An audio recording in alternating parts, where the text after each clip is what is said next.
감사합니다. 요즘에도 불구하고 거룩한 예배를 위하여 저희들 모이게 하시고 경건한 모습으로 인도해 주시니 감사합니다. 불평과 분란, 영적 나태함으로 주님께 더 가까이 나아가지 못했던 저희들의 행실을 불쌍히 여기시고 이 시간 참회하고 거듭날 수 있는 은혜를 더하여 주옵소서. 우리 삶의 우선순위가 주님의 일이 되게 하시고 세상의 부귀영화가 우리의 자랑이 아니라 온전히 예수 그리스도만 자랑하게 하옵소서. 이 나라와 민족을 위하여 기도드립니다. 거룩한 땅 대한민국이 부패와 부정, 온갖 중독과 동성애로 더럽혀지지 않도록 지켜주옵소서. 대통령을 비롯한 모든 의정자들이 하나님의 선하심과 온유함을 닮아가게 하시고 이 땅에 정의와 공의가 흘러넘치게 하옵소서. 국가정보 자문 불륜 화재로 인해 시국이 혼란스럽습니다. 어서 속히 정치, 경제, 문화, 외교, 안보 모든 분야가 안정되게 하옵소서. 선교사님들을 위하여 기도드립니다. 오직 하나님께 받은 사명과 사명을 가지고 열악한 환경에서 섬기시는 선교사님들의 사역에 동행하여 주셔서 영적 전쟁에서 승리케 하옵소서. 다음 세대를 위하여 기도드립니다. 중간고사 중인 우리 학생들 모두에게 지혜와 명철, 건강을 허락하시고 꿈과 빈정을 향해 날마다 말씀으로 행진하게 하옵소서. 주님께 더 가까이 나가는 우리 자녀들 되게 하옵소서.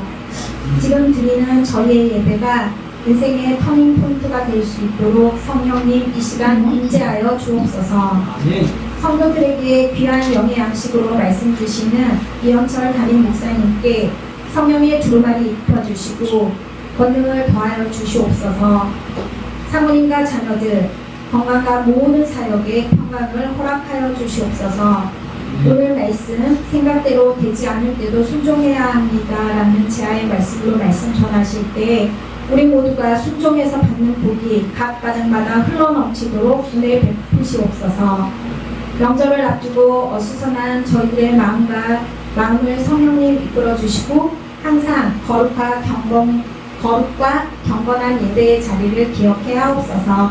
이시아인 찬양단의 특송을 기뻐 받으시고 예배로 통하여 저희들의 상한 심령과 건강을 온전히 회복해 하여 주시길 원하오며 이 모든 말씀 우리 주 예수 그리스도의 이름으로 감사기도 드리옵나이다. 아멘.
생각대로 되지 않을 때도 순종해야 합니다. 라는 제목의 말씀 나누도록 하겠습니다. 계획을 세울 때 보통 얼마나 시간이 걸리십니까? 우리는 계획을 잘 세워야 일이 잘 될 것 같다라는 생각을 하고 이 계획을 세우곤 합니다. 학생들이 시험 때가 오면 시험 준비를 합니다. 근데 늘 벼락치기죠. 그래서 제가 저희 아이에게 그런 이야기를 했어요. 조언을 했습니다. 저는 공부를 열심히 하지 않았지만 공부하는 방법만큼은 잘 알고 있습니다. 그래서 뭐라고 이야기를 했냐면 2주를 시간을 잡아라. 그래서 만약 월요일부터 국어, 수학, 영어 이런 식으로 시험 순서가 돼 있으면 2주 전에는 거꾸로 공부를 하는 거죠. 수학, 국어, 영어. 수학, 영어, 국어. 그리고 다시 그 주가 됐을 때는 이제 원래 순서대로 하게 되면 이 비록 벼락치기일지라도 2번 정도 반복하면 어느 정도 성적은 받게 된다. 그러니까 역순으로 한번 정상적인 순서로 한번 계획을 짜서 공부해 보는 게 어떻겠니? 효과가 괜찮은 것 같습니다. 임상이 검증이 됐습니다. 네. 그래서 학생들 벼락치기 하실 때 참고하시기 바랍니다. 예. 보통 공부 계획을 세울 때 한두 시간 정도 걸립니다.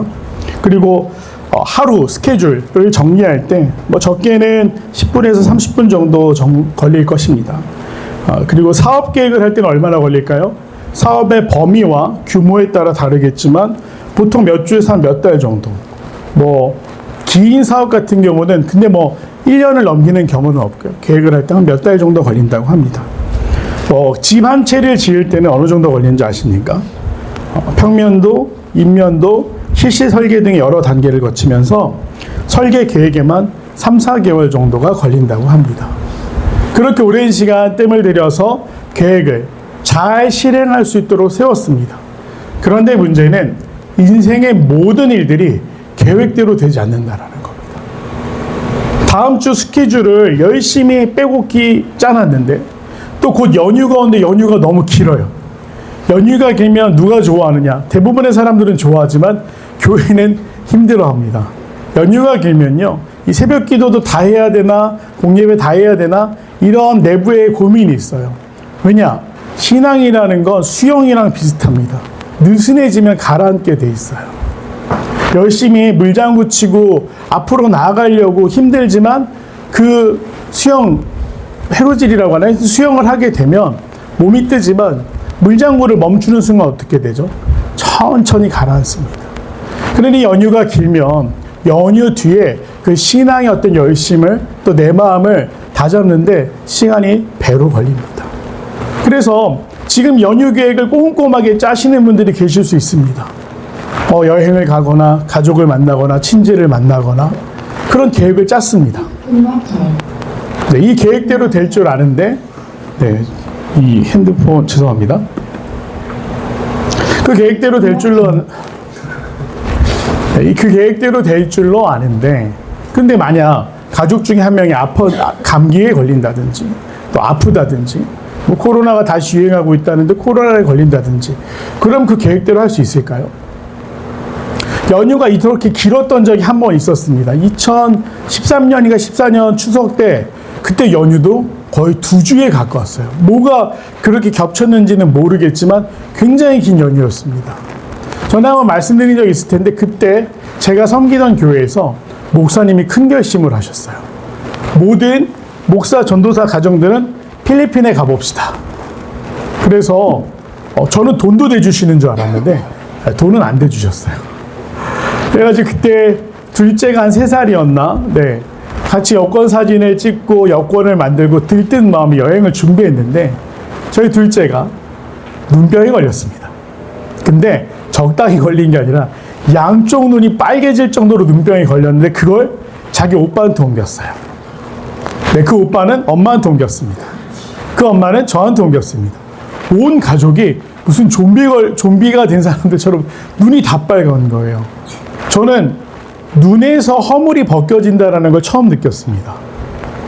그 상태로 새벽 운행도 다니고 하는데 안 보이는 거예요. 이게 막 뿌옇고 이래서 너무 간지럽고 안약 걸렸는데 한 번은 열심히 비비다 보니까 뭐가 이렇게 쑥 벗겨지는 느낌이 나는데 허물처럼 뭐가 이렇게 눈에서 나오더라고요. 그 정도로 이제 눈병 때문에 온 가족이 난처한 상황이 됐습니다. 문제는 비행기표도 예약하고 여권도 다 준비했는데 그 눈병 때문에 출국을 할 수 없게 된 거죠. 그래서 결국 저희 가족만 못 가게 됐어요. 정말 많은 계획을 세웠지만 그 작은 일 때문에 그렇게 틀어질 줄 누가 알았겠습니까? 우리가 많은 계획을 세우지만 계획대로 되지 않는다라는 걸 너무나 잘 알고 있습니다. 그래서 꼼꼼하게 계획대로 세우고 계획대로 해야 되는 분들에게는 가장 두려운 부분이 무엇입니까? 이 계획대로 되지 않으면 어떻게 할까라는 부분이에요. 오늘 사도 바울도 마찬가지입니다. 전도 여행을 하는데 그가 소아시아 지역을 다니면서 유대인들에게, 디아스포라 유대인들과 또 믿지 않는 이방인들에게 복음을 전합니다. 놀라운 일이 일어납니다.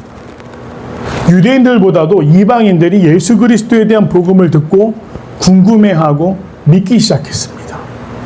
교회들이 세워졌고 그곳에서 제자들을 길러냅니다. 그런데 고통도 함께했죠. 사도 바울의 이 전도를 시기했던 유대인들이 쫓아다니면서 괴롭히는데 나중엔 어떻게 됐습니까?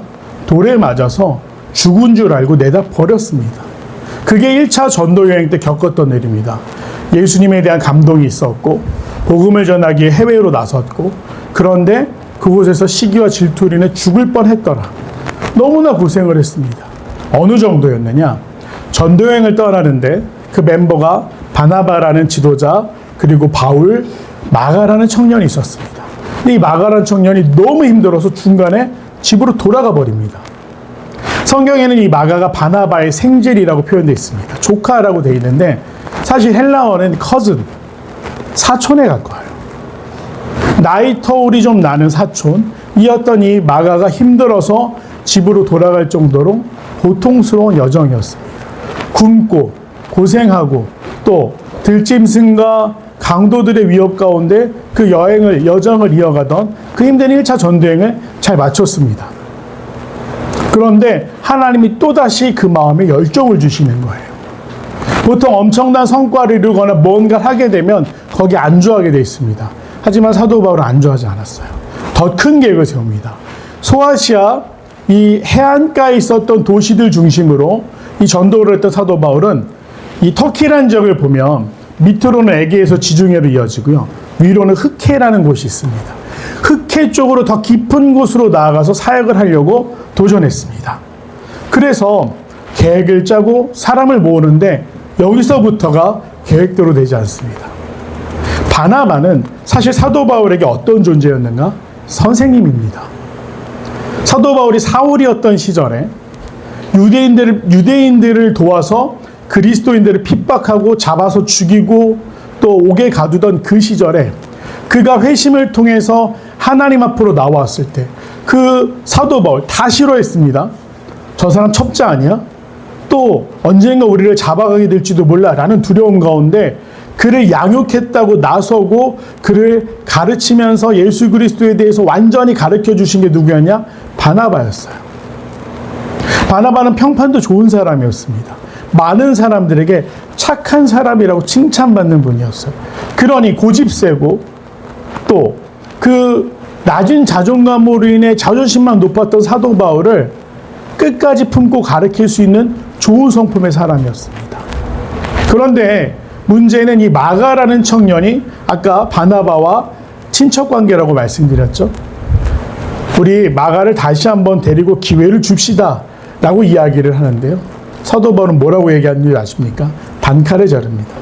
그가 한 번 포기했던 경험이 있기 때문에 그는 2차 전도여행이 더 힘들 터인데 이 여행에 합당하지 않다.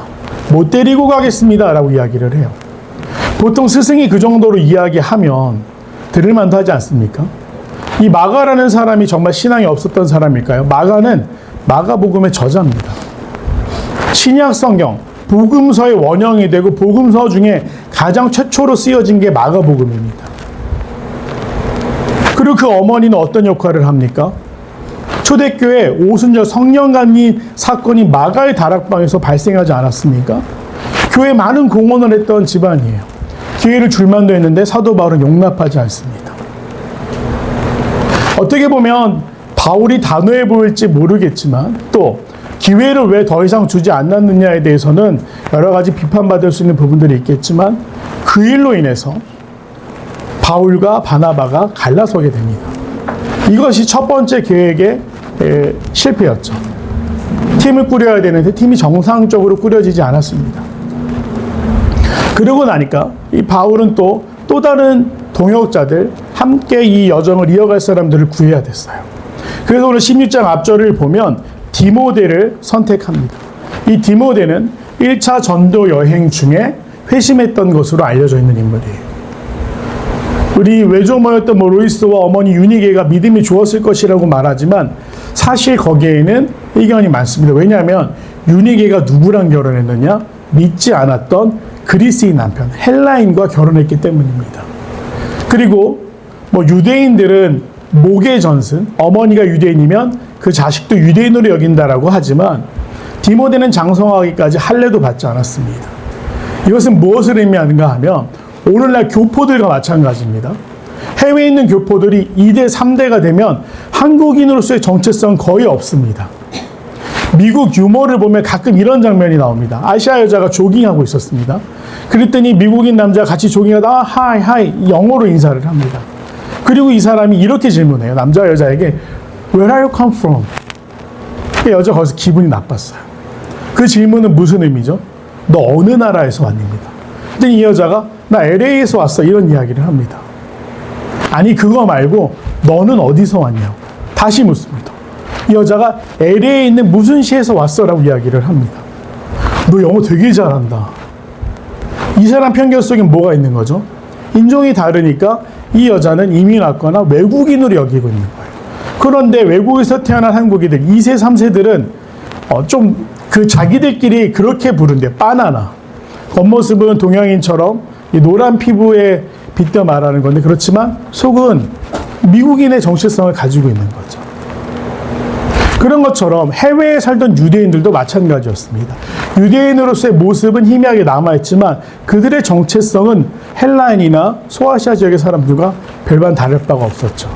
그래서 디모데는 사실 신앙이 좋았다기보다는 유대인으로서의 전통이 약했던 집안의 출신이었고 그가 복음을 들으면서 엄청난 성장을 경험하게 됩니다. 그래서 1차 전도 여행 후에 사도 바울이 바나바와 헤어진 이후에 가장 먼저 선택한 크루, 자신의 팀원이 누구였습니까? 디모데였다라는 거예요. 그래서 그 디모데를 불러서 같이 활동을 하게 됩니다. 심지어 이 디모데는 고린도전서 4장 17절에서 뭐라고 이야기를 하냐면 내 사랑하고 신실한 아들이다 라고 고백할 정도로 바울에게 신임을 받았던 인물입니다. 처음 계획과 너무나 다른 모습이 됐어요. 하지만 그렇게 전도여행을 떠나는데 오늘 말씀을 보면 부르기아, 갈라디아라는 곳, 이것은 터키 인근의 흑해에 가까운 도시들이었고요. 무시아는 반대편 에게에 가까운 도시였는데 이런 도시들을 굉장히 성공적으로 선교 여행을 했다라고 성경은 기록하고 있어요. 우리가 무엇을 했는데 거기서 성과를 얻으면 어떻게 됩니까? 더 거기에 집중하게 되지 않습니까? 그리고 우리가 사업을 한다든지 영업을 한다든지 무슨 일을 할 때 내가 닦아놓은 터전이 있으면 그것을 활용하지 그거 버려두고 새로운 시장 개척하는 사람이 어디 있겠습니까? 바울은 더 깊숙한 내륙으로 들어가서 사역을 하려고 모든 계획을 세웠어요. 근데 오늘 6절의 말씀에 성령이 아시아에서 말씀을 전하지 못하게 하시거늘 바울의 이 확실하고 또 실제로 성과가 있었던 계획을 누가 막으십니까? 성령 하나님이 막으세요. 참 신기한 일이죠. 하나님께서 더 도와주시고 복을 주시고 좋은 사람들을 만나게 하셔서 선교와 전도가 잘 되게 해야 되는데 막으셨다. 그렇다고 한다면 하나님은 왜 사도 바울을 막으셨을까요? 그는 아주 본질적인 계획이 틀어지게 됐습니다. 소아시아에서 더 전도를 해야겠다. 선교를 해야겠다 해서 완전히 지금 나는 이제 어디로 가고 어떻게 해야 되지? 라는 상황에 이르는 것입니다. 사도 바울의 선교는 도시 중심의 선교였습니다. 바울은 막 시골로 가지 않았습니다. 큰 도시를 중심으로 선교했습니다. 그리고 유대인 중심의 선교였어요. 1차 전도여행을 보면 사도 바울이 큰 도시에 가서 무엇을 찾았느냐? 디아스포라 유대인들, 즉 교포 유대인들을 찾았어요. 회당을 찾아가서 거기서 이사야 예언 속에 있는, 또 수많은 선지자들의 예언 속에 있는 그 메시아가 바로 예수님이십니다 라고 담대히 선포하고 예수님을 증거한 거예요. 그런데 오늘 그 성령께서 아시아에서 말씀을 전하지 못하게 하심으로 이 도시 중심의 선교가, 회당 중심의 선교가 변화해야 되는 직면에 이르게 됩니다. 그래서 사도 바울은 그 주변을 헤매다가 드로아라는 곳으로 가게 됐습니다. 이 드로아는 항구 도시였는데 그리스와 굉장히 인접한 항구 도시였습니다. 그 드로아에 도착해서 사도 바울이 잠을 자는데 신기한 꿈을 꿉니다. 이미 자신이 세웠던 계획은 다 틀어졌고 이제 하나님 어떻게 하죠? 어떤 길로 인도하시겠습니까? 방황하는 가운데 마게도냐 사람이 꿈에 나타났다. 마게도냐는 펠레폰네소스 반도라고 그리스가 있으면 그리스 반도 끝에 우리가 잘 알고 있는 알렉산더 대왕의 고향이었던 곳이 바로 마게도냐입니다.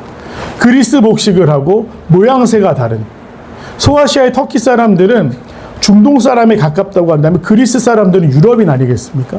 전혀 다른 인종의 사람이 나타나서 무엇이라고 고백했느냐? 건너와 우리를 도우라. 바울의 가슴은 다시 뛰기 시작합니다. 사실 하나님이 막으셨기 때문에 혼란스러웠을 것입니다. 주님, 어느 길로 가야 됩니까? 무엇이 옳습니까? 저는 어떻게 해야만 되면, 어떻게 해야 좋습니까? 라는 질문 앞에서 성령이 그에게 확실한 응답을 주신 것이죠. 건너와 우리를 도우라. 새로운 대륙에서의 사역이 그에게 기다리고 있는 것이죠. 그러면 그 새로운 도전이라는 것은 어떤 일일까요? 사실 두려운 일 아니겠습니까? 완전히 전혀 다른 곳에서 새로운 사람들을 대상으로 복음을 전한다. 아무리 사도 바울일지라도 두려운 일이었을 것입니다. 그런데 사도 바울이 그 순간에 어떻게 하느냐? 자기의 계획과 달랐지만, 자신의 생각과 달랐지만 순종하여 마게도냐로 가게 됩니다. 네아폴리라는 항구 도시를 거쳐서 첫 번째 마게도냐의 수도였던 빌립보. 이 빌립보시 누구냐면 필리포스 1세, 알렉산더 대왕의 아버지의 이름을 딴 도시입니다. 그곳에 도착했습니다. 화려하고 완전히 새로운 환경과 새로운 문화 속에서 이방인으로 그 도시에 방문해야 됐던 것입니다. 그런데 그곳에 사도 바울이 찾던 사람들이 없었습니다. 누구였습니까? 디아스포라 유대인들이 없는 거예요. 회당이 없었습니다. 안식일이 되어도 어디 가서 제사를 드리거나 말씀을 나눌 곳이 없는 겁니다. 정말 참 척박한 환경에 직면하게 된 것입니다. 오늘 이 인도는 누구의 인도를 따른 겁니까? 성령 하나님의 인도를 따라서 갑니다. 그럼에도 불구하고 사도 바울에게 허락된 것은 정말로 척박한 환경이었어요. 네, 블루투스를 좀 꺼주시면 감사하겠습니다. 네. 그렇게 해서 척박한 땅으로 가서 전도를 하고 싶어도 전도가 안 되는 겁니다. 그러니 어떻게 하죠? 방황합니다. 오늘 말씀을 보면 정말 재미있는 일이 발생하게 됩니다. 이 사도 바울이 예배할 곳이 없어 방황하다가 성문 곁에 여인들이 모인 곳에 갔다. 우리가 흔히 빨래터라고 알려져 있는데 그곳에서 빨래를 하고 있는 여인들 중에 누구를 만나게 됩니까? 루디아라는 사람을 만나게 됩니다. 이 루디아라는 사람은 그 이름이 정확하게 루디아인지는 우리가 의심해 볼 필요가 있죠. 왜냐하면 이 리디아라는 지방이 있는데 루디아라는 뜻은 리디아 지방의 여자라는 뜻입니다. 오늘날 뭐 한국에서 옛날 어르신들 부를 때 뭐 울산댁, 청주댁 뭐 이렇게 부르시는 것처럼 그 리디아 지방에서 온 여인 정도로 해석할 수 있는 이름인데 그 루디아라는 여인이 어떤 사람이었느냐? 자색옷을 장사하는 사람이었다. 이 자색옷이라는 게 굉장히 중요하죠. 보라색은 누구를 상징하는 색깔입니까? 황제입니다. 귀족들 중에서도 정말로 귀한 사람들이 아니고서는 이 자주 옷감을 입을 수도 없었고 구할 수도 없었습니다. 그러니 루디아가 거래를 하는 대상들이 누굽니까? 귀족이나 지체 높은 왕족이나 황제가 가까운 사람들이었다라는 거. 그렇기 때문에 루디아는 굉장히 영향력 있는 사람이었어요. 사도 바울이 성령의 인도하심을 따라 빌립보로 갔지만 거기서 직면한 현실은 가혹했습니다. 성공적이지가 못했어요. 만날 사람도 없고 대체 누구에게 전할지도 못하 방황하다 빨래 터 있는 여인들에게라도 말씀을 전해야겠다 하는데 거기서 누가 회심을 하느냐? 루디아라는 여인이었습니다. 그리고 이 여인이 얼마나 영향력 있는 여인이었는가 하면 그 집안 사람들이 누구의 검연을 받고 다 세례를 받습니까? 루디아예요. 분명히 고대 사회에도 가부장적입니다. 문화마다 약간의 차이는 있지만 집안이라고 하면 그 집안을 대표하고 집안의 중요한 결정들을 하는 건 누굽니까? 보통 남자들이었어요. 그런데 오늘 루디아가 어떻게 하죠? 우리 집안 다 세례 받아야 돼. 아무도 거기에 저항하지 못하고 모든 사람들이 세례를 받습니다. 대단한 여장부였다라는 걸 알 수가 있습니다.